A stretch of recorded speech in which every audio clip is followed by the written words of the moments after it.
Like somebody left a hair scrunchie here. Anyway, give all of you viewing a little better view of what's going on up there just past those trees. Here by the shelter, the stream,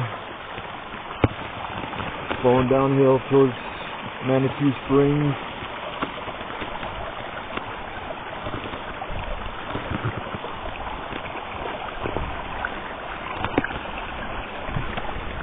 And just past those trees, see those boulders starting, and then it'd be another 2,000 feet to the peak, 2,000 feet in elevation, that is. That's what I did about 10 months ago.